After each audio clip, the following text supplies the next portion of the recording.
Bismillah. Assalamualaikum. Jumpa lagi di channel Misteri J779. Apa kabar semuanya? Semoga kalian semua dalam keadaan sehat selalu ya. Di kesempatan kali ini, Misteri akan membawakan satu kisah yang berjudul Ibu Angkatku yang Cantik Ternyata Kuntilanak. Sebelum kita masuk ke alur cerita yang sebenarnya, bagi kawan-kawan yang baru saja bergabung, jangan lupa ya, like, comment, and subscribe. Aktifkan juga loncengnya, supaya ada pemberitahuan ketika ada kisah-kisah terbaru. Bagaimana alur cerita yang sebenarnya? Yuk kita simak bersama-sama. Dan inilah kisah selengkapnya. Oktober 1970, di kawasan pedalaman Sumatera, ada sebuah dusun yang penduduknya bisa dihitung dengan jari jumlahnya. Wajar saja penghuni dusun itu sepi, karena hanya dihuni oleh kaum perantauan musiman. Di mana kala itu, mayoritas laki-lakilah yang tinggal di dusun yang terletak di tengah hutan itu. Mereka bekerja sebagai buruh penyadap karet peninggalan bangsa Belanda. Di dusun yang sepi dan sunyi itu, sempat digemparkan oleh kejadian yang sungguh aneh tapi nyata. Di pojok dusun, ada sebuah sendang kecil yang airnya sangat jernih, yang biasa digunakan oleh warga untuk mandi. Di atas sendang itu, terdapat pohon yang besar, yang mungkin usianya sudah puluhan, bahkan ratusan tahun umurnya. Di atas pohon inilah, warga sering melihat penampakan makhluk halus berwujud wanita, dengan rambut panjang riap-riap. Makhluk itu biasa terlihat pada malam bulan purnama. Dia biasa duduk menyendiri di atas pohon waru yang dekat dengan sendang pemandian itu. Para warga meyakininya sebagai sosok kuntilanak. Berikut ini saya akan ceritakan sebuah kisah yang dialami oleh pasangan suami istri yang baru saja dikaruniai seorang anak bayi perempuan. Pak Abdullah, yang kala itu baru berumur 20 tahun, sengaja membawa istrinya Wasilah merantau karena tak tega meninggalkan mereka di kampung halamannya. Bayi yang lucu itu diberi nama Sri Asih. Di keseharian mereka beraktivitas sebagai penyadap karet, Sri Asih selalu dalam gendongan sang ibu. Sudah 1 bulan lamanya keluarga kecil itu di perantauan. Abdullah sebagai seorang suami yang bekerja keras untuk memenuhi kebutuhan sehari-hari, beliau biasa berburu hewan di malam hari. Bermodalkan bedil kuno yang ia bawa dari kampung, Abdullah selalu berhasil membawa pulang hasil buruannya, seperti kancil, terenggiling, bahkan rusa-rusa liar. Hingga di satu malam, "Bu, aku berangkat berburu dulu ya. Jaga anak kita Sri Asih. Ingat, jangan keluar rumah. Bahaya. Di sini masih banyak binatang liarnya," ujar Pak Abdullah saat itu. "Iya Pak, Bapak juga hati-hati. Jangan pulang terlalu malam. Besok kita mau nimbang karet," jawab Wasilah. "Iya Bu, Bapak berangkat dulu ya Bu," ujar Abdullah seraya menenteng bedil di bahunya. 1 jam telah berlalu. Sri Asih nampak tertidur begitu lelapnya. Waduh, perutku kok mules ya? Mana sudah malam begini? Kalau aku ke jamban yang berada di sungai, siapa yang akan menjaga Sri Asih? Tapi aduh, sudah nggak tahan lagi, gerutu Wasilah sambil memegang perutnya. Segera Wasilah melangkah ke arah ayunan anaknya.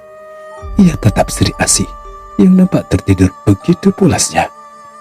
"Ya sudah, aku tinggal sebentar saja Sri Asih," batin Wasilah. Segera ia membuka pintu yang terbuat dari anyaman bambu itu. Wasilah tergopoh-gopoh menuju ke arah jamban yang berada di sungai. Butuh waktu 10 menit lamanya untuk menggapai sungai yang dimaksud. Sesampainya di jamban yang hanya berdindingkan karung bekas itu, segera Wasilah membuang segala hajatnya. Perutnya yang terasa mulas membuatnya agak berlama-lama berada di atas aliran sungai itu. Tak terasa, waktu terus bergulir. Mungkin lebih dari 30 menit lamanya, Wasilah meninggalkan Sri Asih sendirian di gubuknya. Segera Wasilah bergegas pulang. Ia khawatir kalau anaknya terbangun dari tidurnya. Apalagi ia baru ingat satu pantangan, agar jangan pernah meninggalkan bayi sendirian di malam hari, sebab bisa diganggu oleh makhluk halus. Apalagi mengingat dusun yang mereka tempati berada di tengah hutan. Segera Wasilah berlalu dari jamban. Gelapnya malam cukup menyulitkan langkah kakinya. Ia genggam erat-erat obor yang ada di tangannya sebagai penerang jalannya. Setibanya di rumah, segera Wasilah menghampiri ayunan anaknya. Tapi begitu dekat dengan ayunan Sri Asih, Wasilah tercengang dan nyaris jatuh pingsan karena anak kesayangannya itu sudah tidak ada lagi di dalam ayunannya. Beberapa kali Wasilah mengusap-ngusap matanya, seakan-akan tak percaya dengan apa yang dilihatnya. Sambil berlinang air mata, ia berlari ke arah kamar yang hanya ditutupi kain jarik sebagai penutup pintu ruangan, berharap Sri Asih berada di sana. Tapi kembali Wasilah harus kecewa, karena tetap ia tak menemukan sang anak. Dalam keadaan cemas, khawatir, dan bingung, ia dikejutkan oleh suara seorang wanita yang datang dari arah belakang rumah. Samar-samar, indera penglihatannya melihat sosok wanita yang tengah menggendong anak kecil. Di tengah keremangan malam, Wasilah masih bisa melihat dengan jelas raut wajah wanita yang tengah menggendong anaknya itu. Wajahnya terlihat pucat pasi, berambut panjang terurai, dan berpakaian serba putih. "Kau sedang mencari bayi kamu, ya?" tanya sosok wanita itu. Wasilah hanya terdiam terpaku. Di saat yang segenting ini, otaknya masih bisa berpikir dengan cepat dan baik. Ia sadar kalau di dusun itu hanya ada 5 orang wanita, dan wanita bergaun putih itu bukanlah penghuni dusun ini. "Kamu tega sekali meninggalkan bayimu sendirian di gubuk ini. Tadi, waktu aku lewat, aku mendengar suara bayimu menangis. Aku langsung singgah. Ternyata bayimu sendirian. Iya, aku ambil karena kasihan," sambung wanita itu. Sulit rasanya bagi Wasilah menerima segala keanehan yang ada di hadapannya itu. Tubuhnya, raganya, tak bisa menahan ketakutan dalam batinnya. Selang beberapa saat kemudian, tubuh wanita muda itu pun pingsan. Malam yang mencekam, bergulir sewajarnya. Wasilah pun tersadar dari pingsannya. Wanita yang bergaun putih itu masih ada di hadapannya. Sepertinya sosok itu mengerti betul perasaan Wasilah saat ini. Makhluk berparas cantik berkulit pucat itu tak lain tak bukan adalah sosok kuntilanak. Ia pun berkata, "Kalau boleh, anakmu, aku minta ya." Jangan ambil anakku," ucap Wasilah dengan wajah memelas seraya berontak, hendak mengambil Sri Asih dari pelukan kuntilanak itu. "Begini saja, aku sangat ingin mengasuh anakmu ini dan ikut menyayanginya. Boleh kan?" ujar kuntilanak itu mengajukan permintaan kepada Wasilah. Dengan ragu-ragu, Wasilah pun menjawab, "Baiklah kalau begitu, tapi dengan satu syarat. Kau jangan sekali-sekali menyakitinya," jawab Wasilah tanpa berpikir panjang. Setelah mendengar jawaban Wasilah, kuntilanak itu pun menyerahkan Sri Asih kepadanya.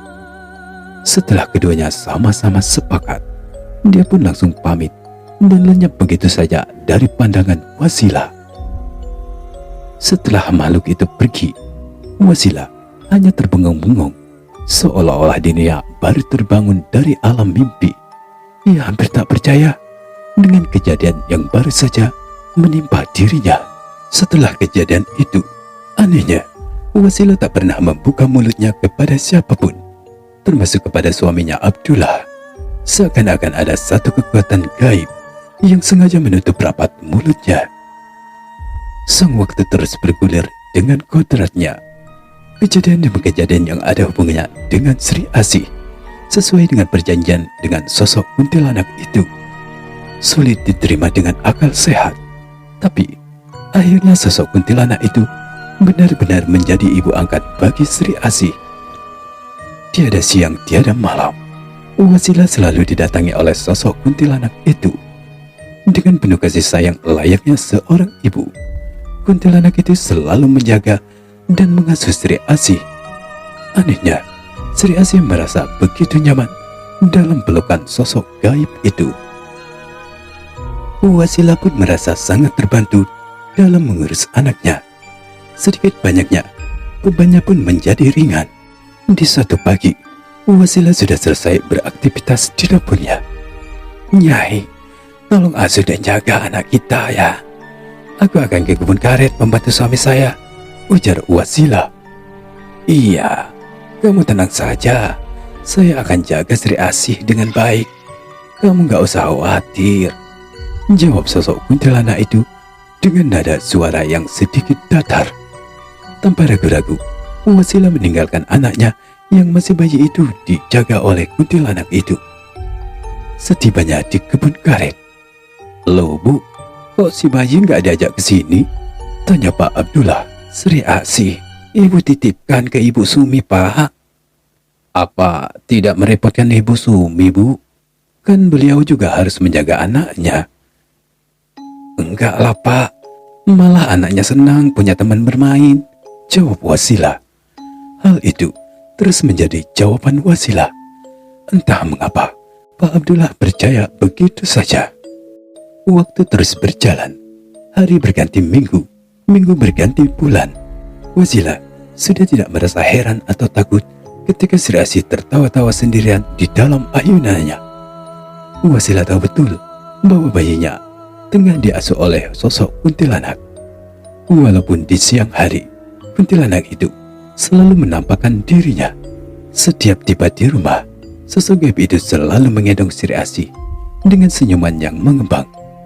Wajahnya yang cantik dan penuh perhatian serta begitu sayang kepada Sri Asih. Sri Asih nampak begitu gembira dan senang ketika bermain-main dengan sosok kuntilanak itu. Untuk menghindari kecurigaan Pak Abdullah, Wasilah selalu pulang duluan ke rumah. Ketika Pak Abdullah tiba di rumah, sosok kuntilanak itu pun pergi dengan sendirinya. "Nyai, cepatlah pergi. Sebentar lagi suamiku pulang," ujar Wasilah di suatu petang. "Sebentar lagi, Nini. Aku masih kangen dengan Sri Asih." "Lah, kan seharian main sama si dedek bayi. Besok atau nanti malam kan bisa Nyai datang lagi ke sini," jawab Wasilah. Suara derap langkah kaki terdengar di depan pintu rumah. Wasilah menatap ke arah kuntilanak. Si Kunti sepertinya paham maksud tatapan Wasilah dan menghilang begitu saja. Suara tangisan Sri Asih begitu kencang manakala sosok kuntilanak itu menghilang dari hadapannya. "Loh Bu, kenapa si dedek bayi tangisannya begitu kencang? Mungkin dia sudah lapar Bu," ujar Pak Abdullah. "Mungkin saja Pak," jawab Wasilah singkat seraya menggendong Sri Asih.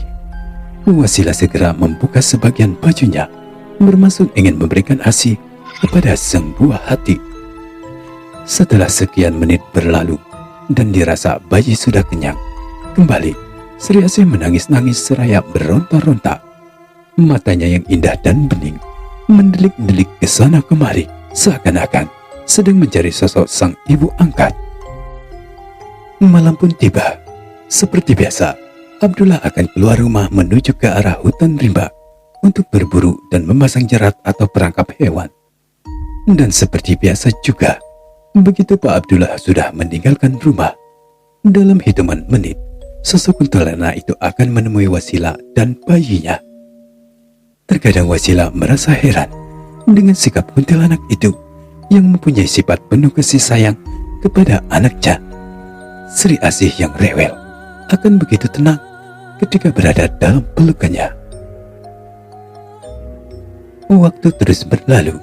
Tak terasa, usia Sri Asih sudah menginjak 3 tahun lebih. Di usianya itu, sepertinya dia sudah bisa mengenali sosok kuntilanak itu dengan baik. Bahkan dia sering memanggil sosok gaib yang cantik itu dengan sebutan ibu. Malam ini, sikap rewel Sri Asih kembali lagi. Berbagai cara dilakukan Wasilah agar anaknya itu bisa tenang. Aduh si adek, kamu maunya apa sih?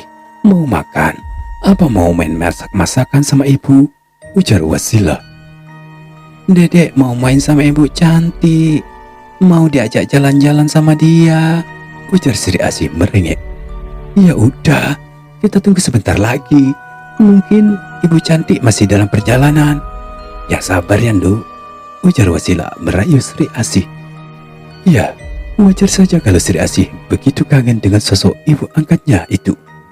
Sejak dia sudah mulai beranjak besar, sosok kuntilanak itu sepertinya sudah membatasi pertemuannya dengan Sri Asih.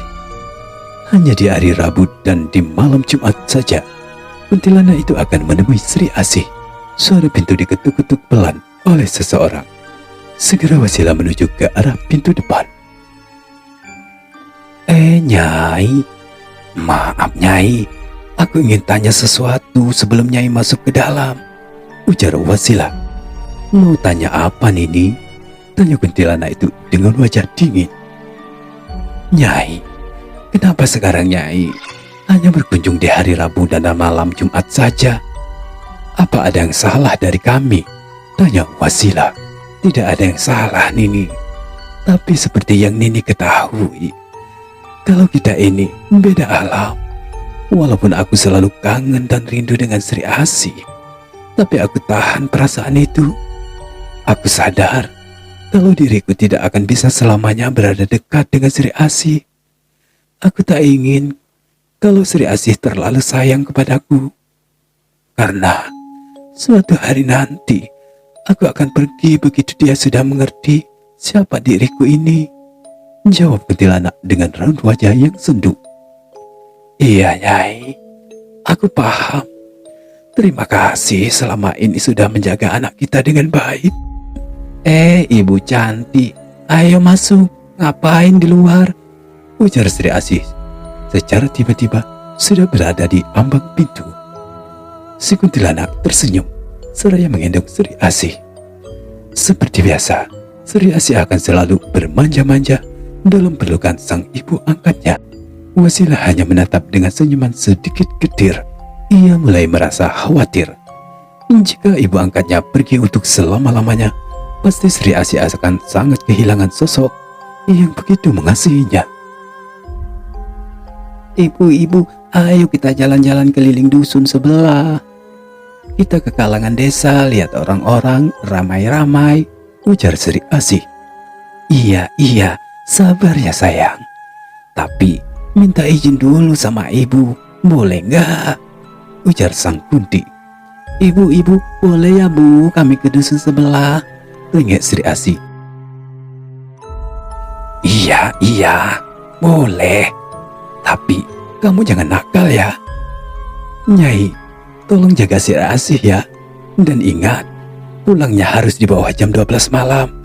Karena bapaknya Sri Asih jam 12 malam biasanya sudah pulang dari berburu, ujar Wasilah mengingatkan. Bagi Sri Asih, momen berjalan-jalan dengan ibu angkatnya waktu yang paling ia tunggu-tunggu. Karena walaupun jarak kampung sebelah cukup jauh, ia merasa sangat senang dalam perjalanan. Dalam gendongan sang ibu angkat, ia selalu dibawa terbang menyusuri hutan belantara menuju ke kampung-kampung sebelah. Saking senangnya, Sri Asih sering tertawa-tawa riang. Malah, seringkali ada warga yang pernah mendengar Sri Asih tertawa-tawa di saat dibawa keliling kampung. Pernah di suatu malam, ketika Pak Romli serta istrinya tengah menuju ke kalangan malam. Kalangan itu sejenis pasar malam yang hanya ada satu kali dalam seminggunya. Begitu pasangan suami istri akan memasuki tanah lapang yang cukup ramai oleh pedagang dan pembeli, secara tiba-tiba mereka mendengar suara tawa anak perempuan dari atas pohon waru yang ada di pinggir lapangan. Suara anak siapa itu ya, Pak? Ujar istri Pak Romli. Iya, Bu. Aneh ya. Sepertinya sumber suara itu dari atas pohon besar ini. Rasa penasaran jelas saja hinggap di pikiran mereka berdua. Segera Pak Romli serta istrinya mendongakkan kepalanya ke atas bagian dahan pohon waru itu. Suara tawa Sri Asih semakin kencang karena digelitiki oleh sang ibu angkat. Melihat dua sosok yang tengah asyik bersenda gurau itu, jelas saja Pak Romli terperangah dan kaget.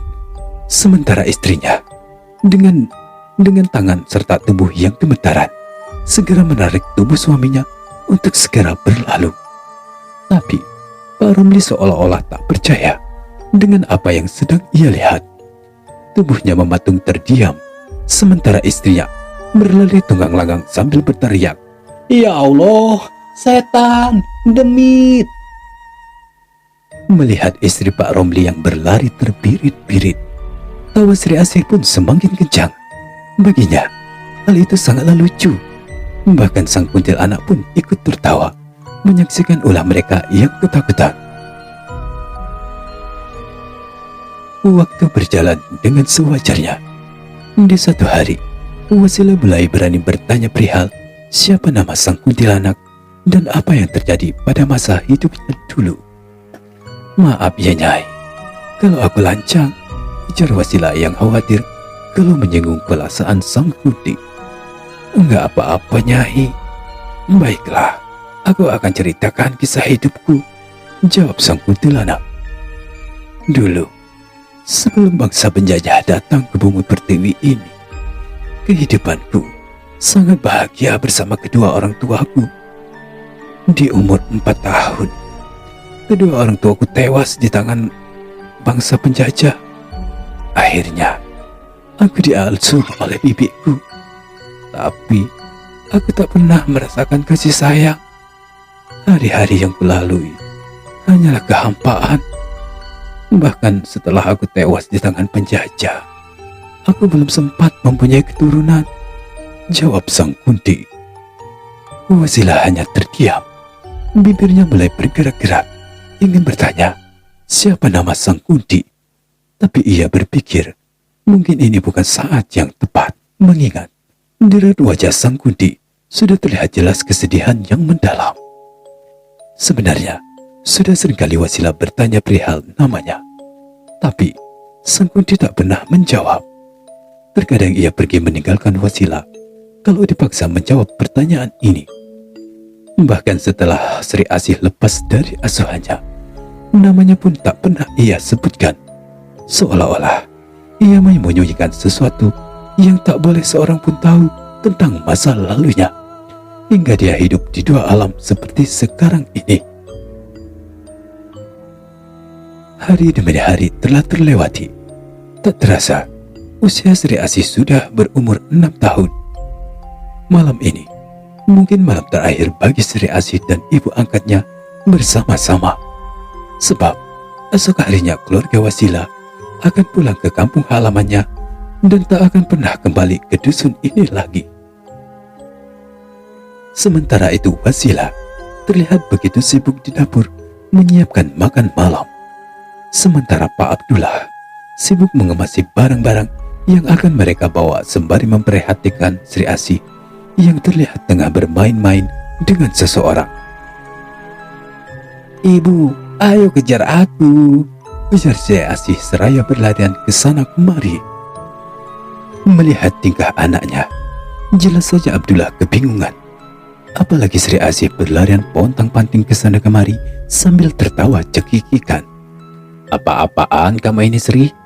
Awas, nanti kamu nabrak tiang itu," sergah Abdullah mengkhawatirkan Sri Asih yang lagi bermain kucing-kucingan bersama ibu angkatnya. "Aku lagi main kucing-kucingan sama ibu, Ayah," sahut Sri Asih. Abdullah terbengong-bengong mendengar jawaban Sri Asih. "Kan ibu kamu ada di dapur, itu tuh lagi masak," sahut Abdullah yang kian keheranan.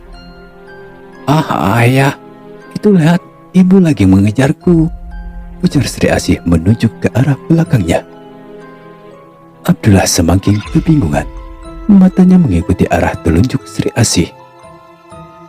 Karena bingung, lantas Abdullah mengelonyor menuju ke dapur menemui istrinya Wasilah.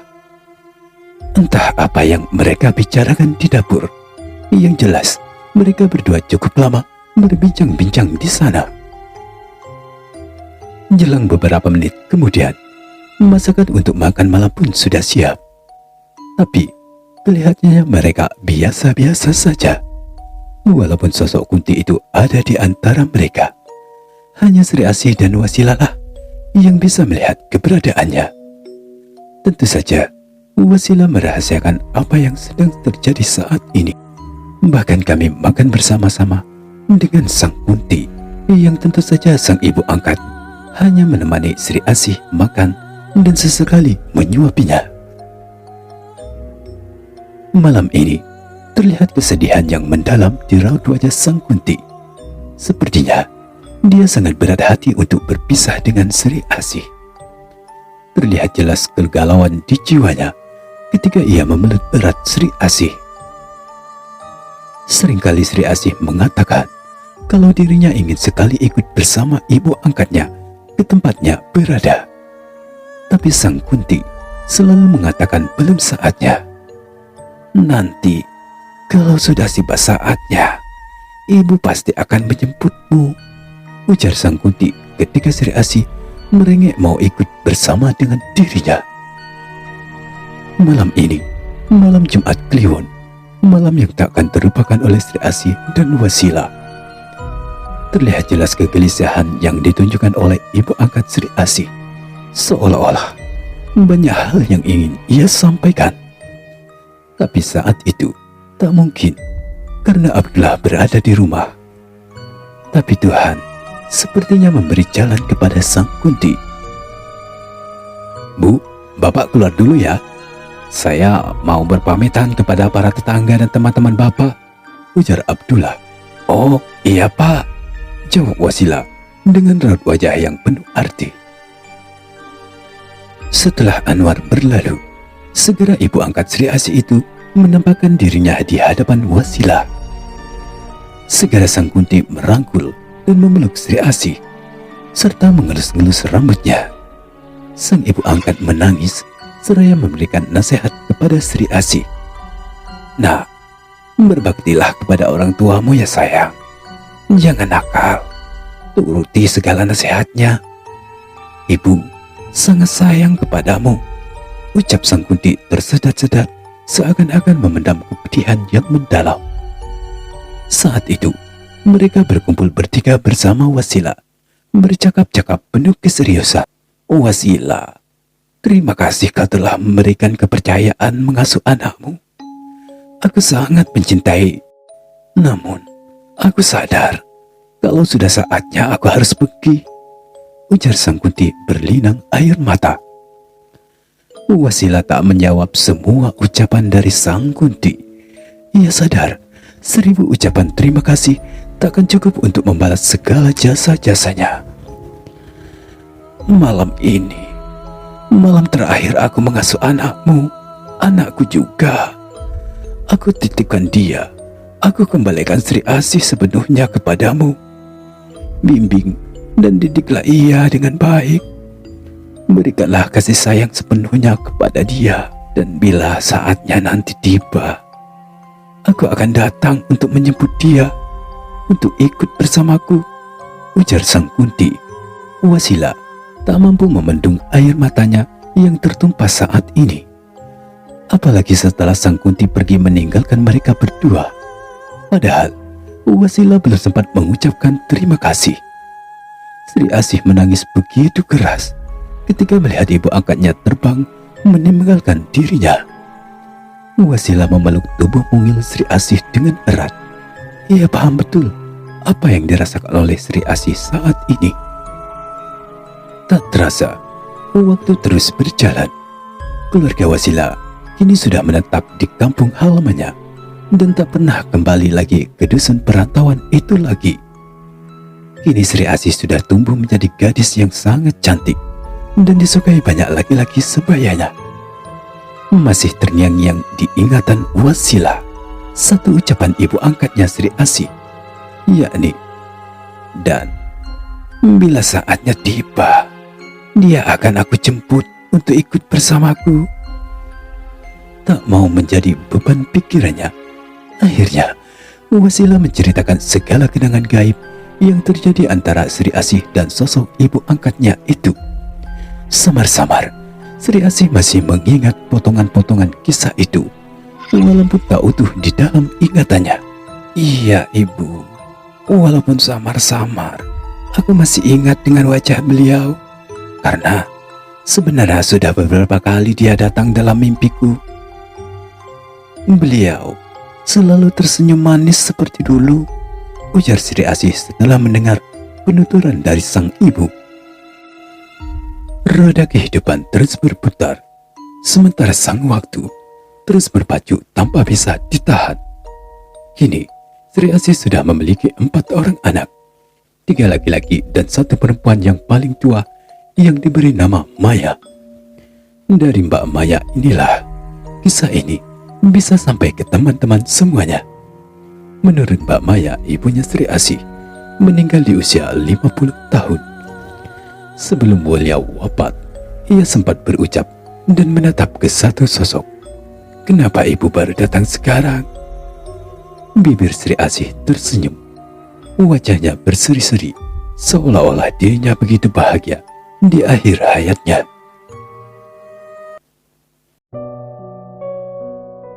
Dan cerita pun sampai di sini ya kawan. Dari bulir-bulir cerita tadi, semua nama tokoh sudah kita samarkan ya, untuk melindungi privasi para pelakonnya. Oke kawan, cukup sampai di sini dulu ya untuk cerita kali ini. Nantikan kisah-kisah selanjutnya hanya di Misteri J779. Terima kasih sudah menyimak sampai sejauh ini. Akhir kata, aku pamit, mit. Dan sampai jumpa di kisah-kisah berikutnya. Wassalam.